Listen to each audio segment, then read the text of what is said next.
Getting ready for 2024. I've got 3 stocks to buy. What I did over the holiday season was I sat down and I updated future earnings per share for each company in the S&P 500, the major ETFs that I follow, as well as the NASDAQ. Breaking that down, we've seen a lot of moves in the stock markets. Certainly today took a little bit of a haircut, but there are still undervalued stocks. When you look at future earnings per share and you break down what's going on with these companies, the broader ETFs may have outperformed some of the broader indexes, the S&P 500 and NASDAQ, but some of these stocks have lagged. And at the same time, their future earnings per share would drive these stocks much higher. These are stocks to buy. For 2024, let's jump in and I'll show you a few charts. If you're just finding my channel for the first time, I just newly launched this. I'm an economist. I break down the fundamentals and I look at stocks from that perspective. I look for undervalued stocks relative to the broader markets with continually increasing earnings per share. Make sure to hit that like and follow button down below. Thanks so much. Excelis Technologies. Here you can see the stock symbols down below there, losing 34% since about mid-September. Whereas NASDAQ and SOX, SOXX, which is the ETF for one of the ETFs for semiconductors. This stock has significantly underperformed over the past couple months. But let's take a look at a bigger picture. As you can see, they have overperformed the same SOX, SOXX, the one of the ETFs for semiconductors and NASDAQ 100.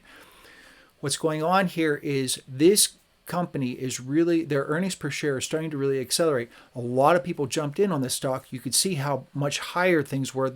At one point, starting from the beginning of 2023, Excelis Technologies pushed some 150% higher. Expectations, they could move much higher based on this. What we're seeing is a big kind of move lower in a lot of the stocks simply because they're overbought. But this particular one, it's selling off a little faster than normal. Expectations are that it continues to move higher. So make sure to check out Excelis Technologies. Here we can see earnings per share, and I've got the 2024 earnings per share for Excelis Technologies at $8.07 is its future moving forward. Okay, ACLS yield, that $8.07. Current price for ACLS stock, $126.05. You take the 807 divided over top of 126.05, 6.4% yield. Treasury yield, 3.93%. That's the U.S. 10-year Treasury yield, which is the benchmark investment rate. The NASDAQ, 3.5%. So ACLS stock has a yield that is nearly double the NASDAQ. Now, for the record, S&P 500 is pushing just shy of 5%. I'll get my updates on those things at the end of the day, so that could change. Here's another one. EG, Everest Group. EG stock, as you can see, well below, since about mid-October, well below how XLF stock and the S&P 500 are trading. XLF stock is the financial ETF. S&P 500, the broader index, much lower. But let's take a look at a bigger picture here. It's kind of a mixed bag. What's going on there is Everest Group, it's in the financial sector, and the financial sectors have been getting hit pretty hard. So EG stock has really kind of hesitated. But when you take a look at XLF, the ETF for the financial sector, the yield, broadly speaking, is pushing about 7% versus the S&P 500, which is only pushing about 5% yield based upon the next 4 quarters earnings per share. Again, this is what I did over the holiday break. I updated all these ETFs in the S&P 500 and the NASDAQ, the earnings per share for all the components within there, getting a good idea as to what the future earnings per share would be, therefore the yield. When we look at XLF stock, moved much lower. It has been moving higher because interest rates are moving lower. Now, here's the thing with this.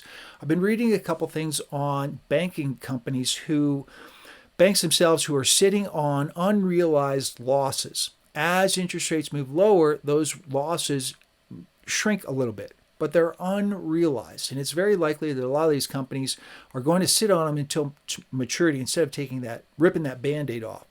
So EG stock, Everest Group, is one of those with a pretty high yield. Here's a look at earnings per share.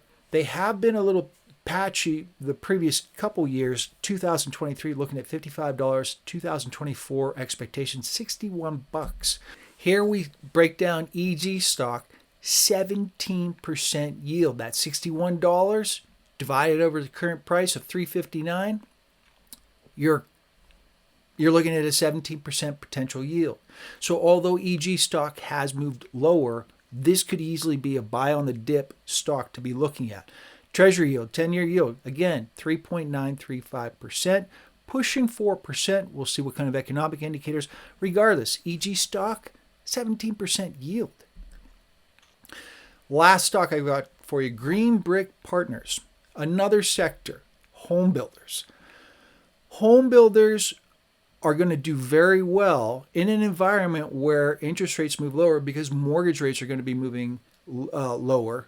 And that will mean more affordability, which means a lot of these companies are going to be doing very well. Now, the S&P 500 and XHB, these are the two stocks.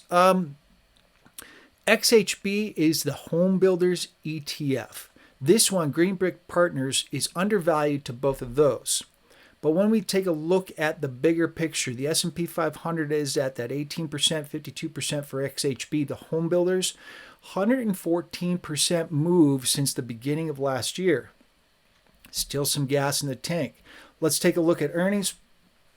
Projected earnings for Green Brick Partners, 2024, $6.94. At the 51.80 stock price.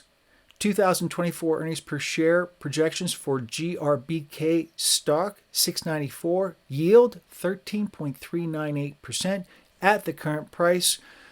Could see an update at the end of day, but still 13.25% yield versus the U.S. 10-year Treasury yield at 3.935%. So when it comes to these home builders, the home builders are behind the curve in a big way with regard to inventories. Now we're starting to see some movement there as we see mortgage rates move lower. These companies, they're probably going to pop a little bit higher.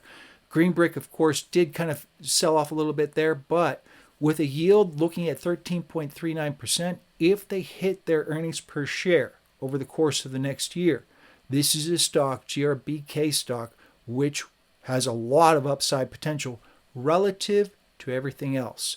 Let's see what happens on Friday with non-farm payrolls. What's going to happen there? That could drive a lot of these stocks, including GRBK stock and XHB stock. The home builders, it's one of those areas that I think is really going to accelerate through 2024. Make sure to hit that like and follow button. See you in the next video.